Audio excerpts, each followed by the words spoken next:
কেদারনাথ মন্দিরে লুকিয়ে রয়েছে দারুণ অবাক করা অলৌকিক সব রহস্য, যা 90% ভারতীয়ই হয়তো জানেন না। জানেন কেদারনাথ মন্দিরের ভিতরে বাবা ভোলানাথ ছাড়াও আর কি কি আছে? কেদারনাথ মন্দিরকে ঘিরে থাকা এই রহস্যগুলি জানলে আশ্চর্য হবেন আপনিও। বন্ধুরা, কেদারনাথ মন্দিরের রহস্য জানতে হলে অবশ্যই ভিডিওটি স্কিপ না করে শেষ পর্যন্ত দেখতে থাকুন। নমস্কার বন্ধুরা, অজানার পথের নতুন পর্বে আপনাদের সকলকে স্বাগত জানাই। হিন্দুদের কাছে 4 ধামের যাত্রা সম্পূর্ণ করলে মানব জীবন ধন্য হয়। আর এই 4 ধামের মধ্যে অন্যতম এবং গুরুত্বপূর্ণ হল কেদারনাথ ধাম। এটি উত্তরাখণ্ড রাজ্যে অবস্থিত। 6 মাস বাবা কেদারনাথের এই ধাম বরফাবৃত অবস্থায় থাকে। তারপর এপ্রিল মাসে ভক্তদের জন্য খুলে দেওয়া হয় এই কেদারনাথ মন্দিরের অবারিত দ্বার। ভক্তদের কাছে এই কেদারনাথ ধামের মূল্য অপরিসীম। তবে এই পাহাড় ঘেরা কেদারনাথ মন্দিরের কোনায় কোনায় লুকিয়ে রয়েছে একাধিক রহস্য। উত্তরাখণ্ড রাজ্যের চোরাবাড়ি হিমবাহের কাছে মন্দাকিনী নদীর তীরে সমুদ্র পৃষ্ঠ থেকে 3583 মিটার উপরে অবস্থিত দেশের বিখ্যাত হিন্দু ধর্মের গুরুত্বপূর্ণ মন্দির কেদারনাথ মন্দির। ভারতের দ্বাদশ জ্যোতির্লিঙ্গের মধ্যে এটি একটি অন্যতম জ্যোতির্লিঙ্গ, যার উল্লেখ মহাভারতেও রয়েছে। উল্লেখ্য, কেদারনাথ মন্দির হল ভগবান শিবের পবিত্র ধাম। উত্তরাখণ্ড 4 ধাম যাত্রার অন্যতম অবিচ্ছেদ্য অংশ। এই মন্দিরটি এমন এক জায়গায় অবস্থিত যেখানে চরম ঠান্ডার কারণে বছরে 6 মাস মন্দিরের দরজা প্রায় বন্ধ থাকে। ভাইফোঁটা বা দীপাবলির সময় মন্দিরের দরজা বন্ধ করে দেওয়া হয়।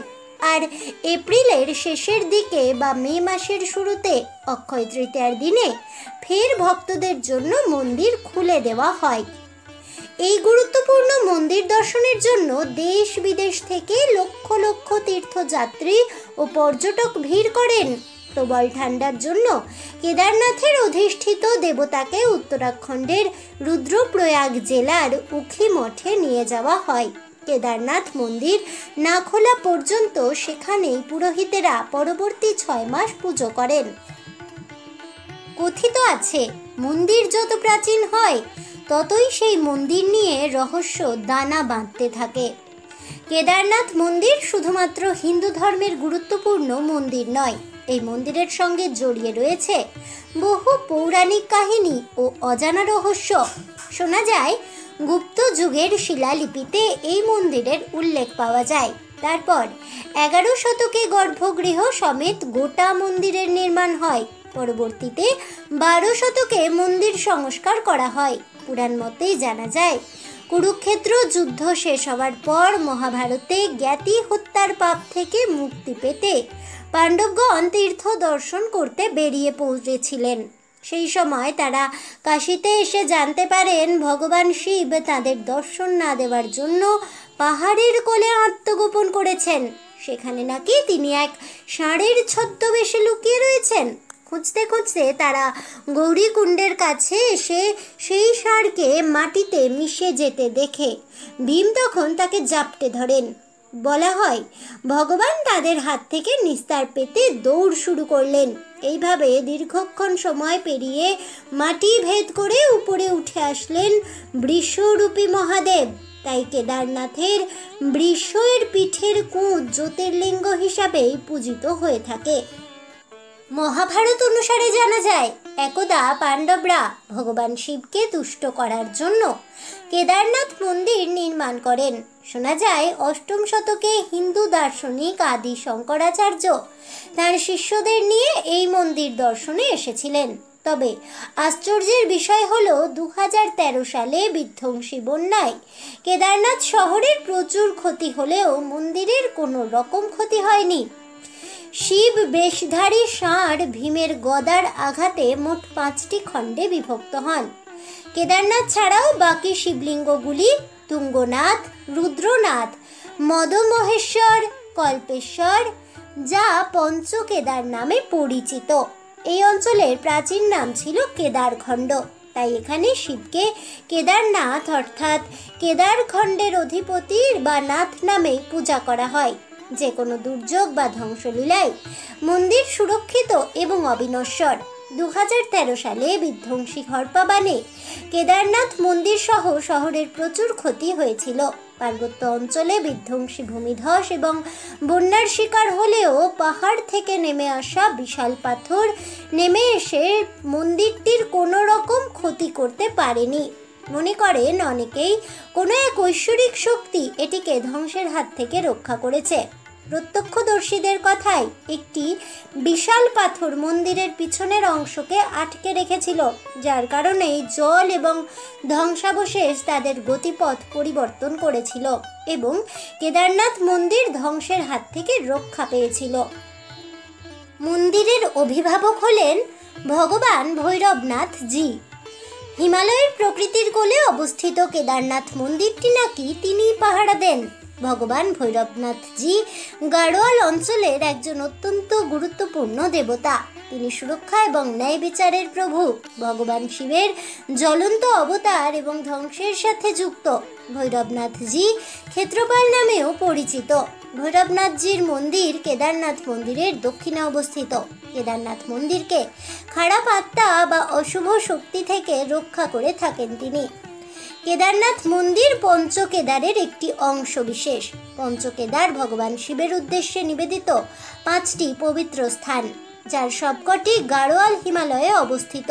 শুধু তাই নয়, যারা পঞ্চকেদার তীর্থযাত্রায় পড়ে তুঙ্গনাথ যেখানে ভগবান শিবের হাত পড়েছিল, রুদ্রনাথ যেখানে ভগবান শিবের মুখ পড়েছিল, মধ্য মহেশ্বর যেখানে ভগবান শিবের পেট পড়েছিল এবং কল্পেশ্বর যেখানে ভগবান শিবের নিচের অংশ পড়েছিল। কেদারনাথ তীর্থ পুরোহিতদের কেদারনাথের পাণ্ডা বা তীর্থগুরু বলা হয়। আদতে কর্ণাটকের পুরোহিতরা এখানে কন্নড় ভাষায় পূজা পরিচালনা করে থাকেন। দারনাথ মন্দিরের হিন্দুদের উপাসনালয়ের উত্তর দক্ষিণ ঐক্যের একটি চমকপ্রদ নিদর্শন। কর্ণাটকের বীর শৈব সঙ্গম সম্প্রদায়ের অন্তর্গত রাওয়াল সম্প্রদায়ের সদস্যদের দ্বারা আচার অনুষ্ঠান করা হয়।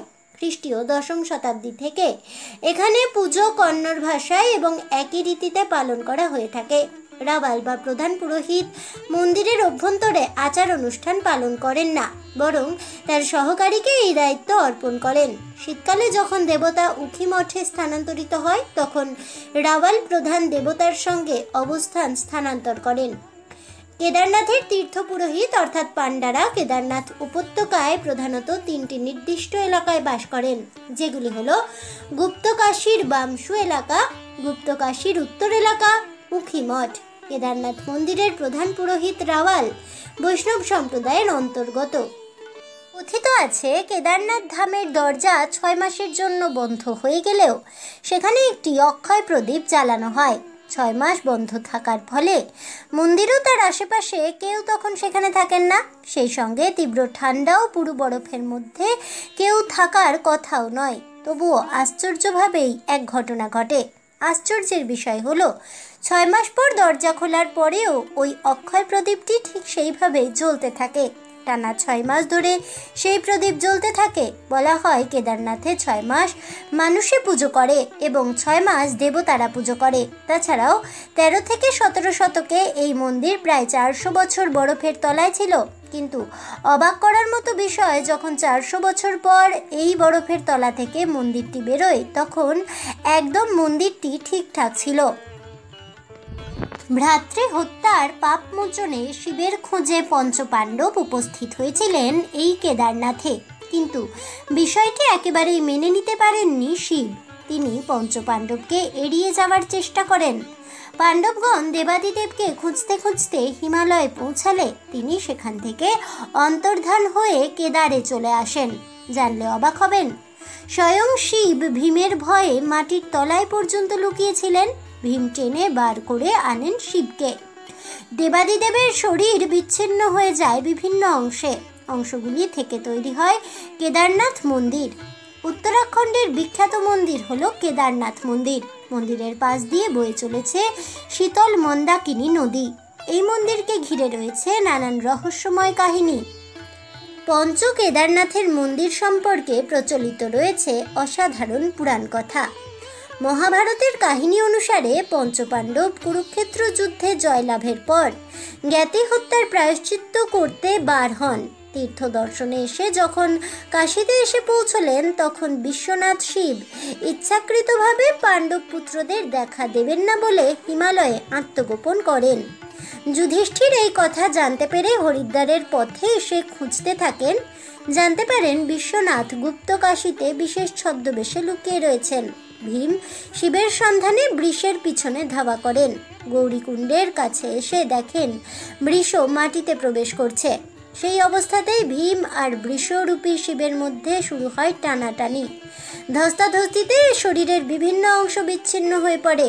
বৃষের কুঁজ রয়ে যায় কেদারনাথে। তাই কেদারনাথ মন্দিরের শিবের মূর্তি কুঁজের মতো। বৃষের নাভি থাকে মদমহেশ্বর মন্দিরে। শিবের 2 হাত থাকে তুঙ্গনাথে, মুখ থাকে রুদ্রনাথে এবং জটা থেকে কল্পেশ্বর মন্দিরের সৃষ্টি হয়। শিবের দেহের বিভিন্ন অংশ থেকেই সৃষ্টি হয় পঞ্চ কেদারনাথ মন্দির। আজ এ পর্যন্তই। জয় ভগবান কেদারনাথের জয় হোক। এই বলে আমার আজকের ভিডিওটি আমি এখানেই শেষ করছি। তাহলে বন্ধুরা, প্রাচীন কেদারনাথ মন্দিরে লুকিয়ে থাকা সমস্ত রহস্য কাহিনী জানতে পেরে আপনাদের কেমন লাগলো অবশ্যই আমাকে কমেন্টে জানাবেন। ভিডিওটি ভালো লেগে থাকলে লাইক শেয়ার করতে ভুলবেন না। আমার চ্যানেলের নতুন বন্ধু হয়ে থাকলে চ্যানেলটিকে সাবস্ক্রাইব করে দেবেন। পাশে থাকা বেল বাটনটি প্রেস করে রাখবেন নতুন ভিডিওর নোটিফিকেশন পাওয়ার জন্য। দেখা হচ্ছে পরের ভিডিওতে। তাই সকলে ভালো থাকুন, সুস্থ থাকুন আর অবশ্যই সঙ্গে থাকুন আর দেখতে থাকুন অজানার পথে।